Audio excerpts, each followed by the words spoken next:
Welcome back to Families in Action, brought to you on our local hometown station, AM 1220 KHTS. Man, I haven't smoked pot in at least 20 years, probably closer to 25. It's been a long time, right? And I don't know if that's as a result, but every once in a while I'll be talking and my brain will just go, whoop. That's the result of age, Bob. Maybe it's, I'm old. Oh, I got that's that. Age, period, buddy. Sorry. You have OLD syndrome. Right? So, Tim, of course, Alcohol Awareness Month, we're talking about the dangers of alcohol, and, it's really to raise awareness, especially for parents. So you had talked about during the last segment, starting, in the home, 15, 16 years old, and then going out. I would imagine, like a lot of teenagers, at the beginning, it was a lot of fun, the drinking. It was a lot of fun. It was all about partying on the weekends. And I use the term partying because, generally speaking, we would go to some sort of a party. But not necessarily. A lot of times it was drinking in the car behind the theater or something. Right. Right. At what point, maybe age-wise or in your drinking or whatever, did you start having what problems with your drinking? I would have to say real problems not until I was in my early 30s. Before that, I could have a hangover and feel terrible or feel terribly ashamed about something I did when I was drunk, but I would get over it. It wouldn't linger, and it wouldn't generally happen again and again in succession. Okay. But I eventually got to the point where I was literally getting poisoned and couldn't just have a hangover. I had to put more alcohol in just to not be sick. Well, let me stop you on that just so we can talk about that a little bit. 20%, Cary? Yeah. 20% fatality rate. So if you are drinking to the point where you need a medical detox, where there's a medical intervention that needs to take place as a result of not drinking, the withdrawal syndrome. If you took 10 of those people and you put them in a room with severe alcohol withdrawal, DTs and things like that, no medical attention at all, statistics say that 2 of those 10 people are not coming out of that room. Right. So it is important for, especially our listeners, our audience oftentimes is the parents of teenagers. If your child comes home and they've been drinking and they're at the point where they're pretty intoxicated, what's some of the worst things you can do, Cary? Put them to sleep. That is the definite worst thing you can do because you never know how much they drank. You never know what could happen. They can vomit and choke. They could just overdose on alcohol poisoning. There's so many different ways that they can not wake up again. Right. The other thing you don't want to do is put them in a cold shower because, I'll wake them up, they can go into shock. So there's all kinds of things. The best thing to do if somebody's drunk is to keep them awake. If you can't keep them awake, get them medical attention. Right. If you can't get them to get in your car to go to a hospital, then call 911. It's always better safe than sorry. And I've said this, I've been doing this over 30 years. I've said this so many times, and I've still been to so many funerals where somebody came home drunk and they put people to sleep. Don't do that. Right. Very dangerous. And I asked you to clarify that, not because, like Tim's talking about, his body is reaching a point where he's putting so much alcohol in it that it's an alcohol poisoning. So you stop drinking, what happened? If you stopped like that, at that in point, those days when you were putting all that in you, what would have happened? Oh, I get the terrible shakes. I cannot go to sleep, even if I wanted to. You mentioned going to sleep to get over it. That stopped working. I wasn't able to sleep because I was shaking. My mind was racing with terrible thoughts, delusional thoughts. I'm obviously very sick, physically nauseous. Can't eat anything. Can barely get water down, even though I'm totally dehydrated. And if I can keep any alcohol down, that will make me feel better for maybe a few minutes. At what point in your drinking did you start to experience that type of thing? Well, what got me to come to AA the first time was going to the ER because I was in the state I just described, like so sick You would have died. that I didn't know. Or you could have died. Right, and my friend did come and take me to the ER, and as you've pointed out, I say that's the first time, and normally people don't say the first time when that happens. Right. Because there were other times for me.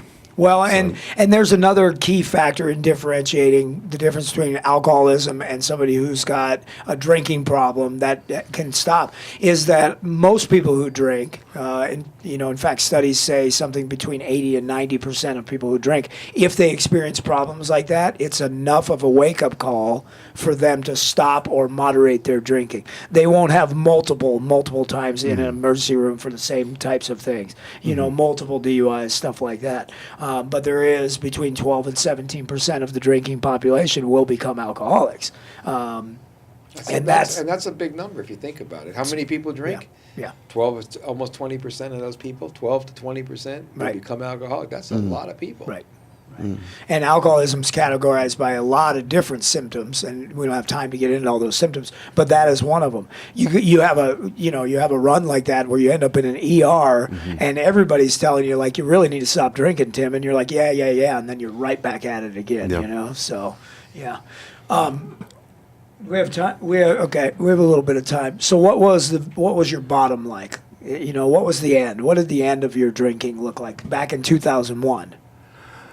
Well, that was just a shock that it never occurred to me that I would actually have to go to the ER because I drank too much until it happened. And then it was like, I didn't know what to do. And at that point they put me in a 72-hour hold. Right.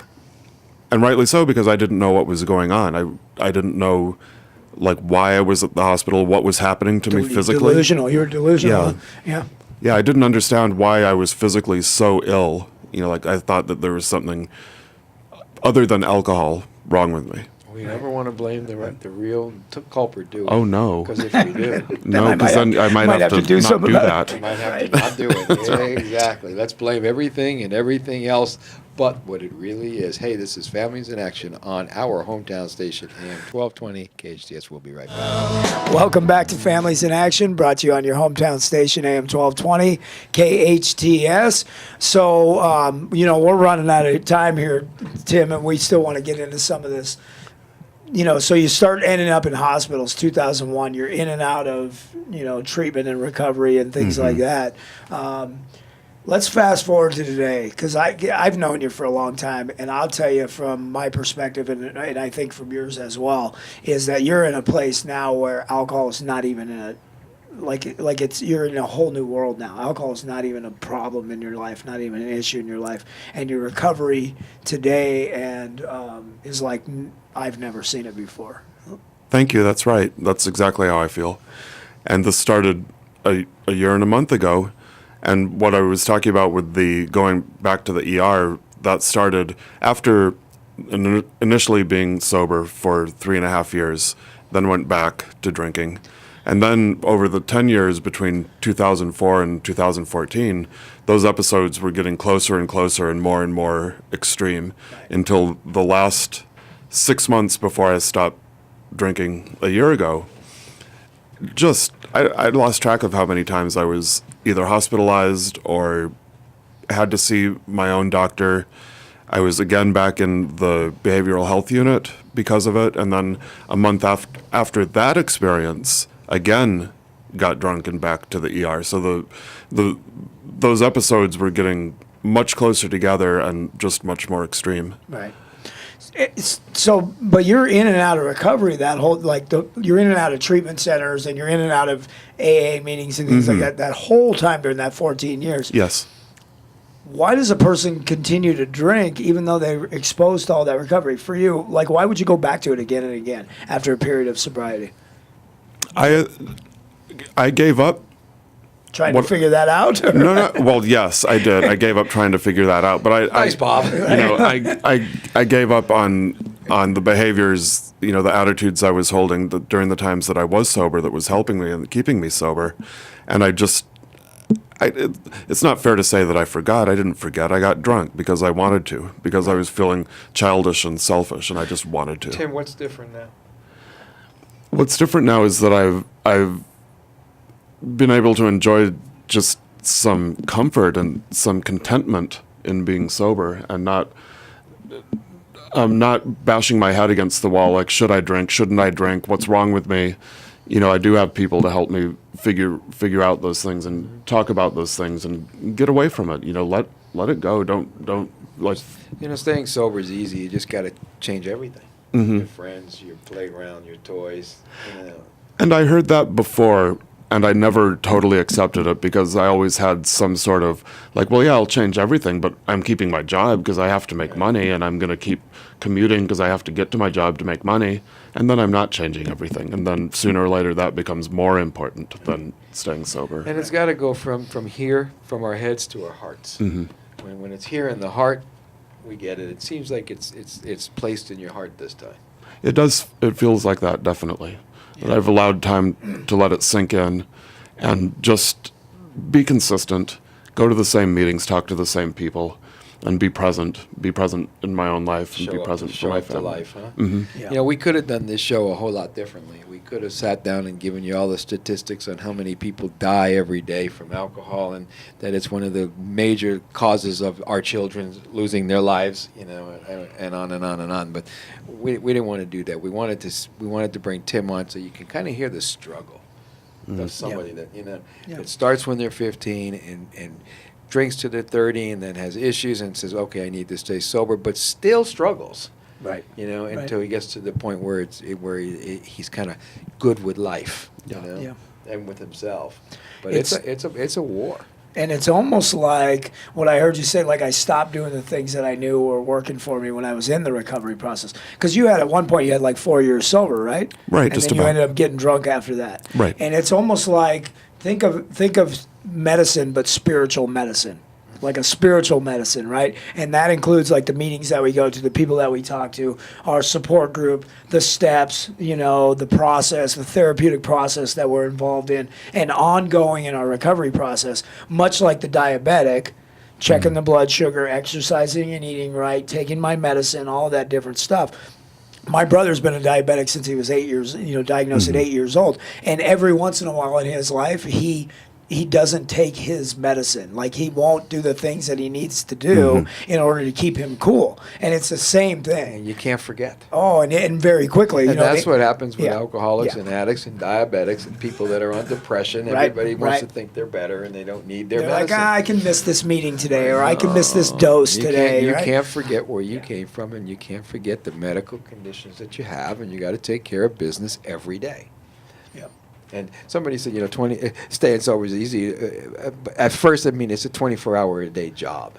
When it becomes not a job anymore and a way of life, then we got it. Yeah. Yeah. That makes sense? It does. That's exactly how I felt this past year. That I felt that it's more of who I am than what I'm trying to accomplish. There you go. Right. That's it. Yeah, I oftentimes tell people in our programs, like, the recovery process is not something you do on weekends. It's not like a thing you go to, right? It has to become a way of life where you live it every day of your life, just as any other diabetic or the depressive or whoever. It is a part of my life, and I have to live a life that accentuates my recovery. Yeah. You know, yeah. Then So- it's not a job anymore. That's right. We're real proud of you staying sober, Yeah, Tim. no, you sound great, Yeah. Tim. Really. Thank you. I remember you were here last year, and you've come a long way. Thank you very much. I'm very, very happy. So it's great to have you on. Any last words in like 20 seconds? Well, just that I'm very happy that I got to come on now because it has been a year since I was on, and at that time, of course, I was just starting out again and feeling all squirrely and weird, and you know, what's wrong with me? What am I going to do? And now I'm happy that you invited me back on to say, well, this year, you know, it's gone okay. It's been fine, and And guess Jeez. what? We're going to have you next year. all right. That's right. Next year, 420, Alcohol Awareness Month. You're on Right. again. All Thank right, you. guys. This is Families in Action. Thanks for joining us today. We will see you all next week on our hometown station, AM 1220 KHTS.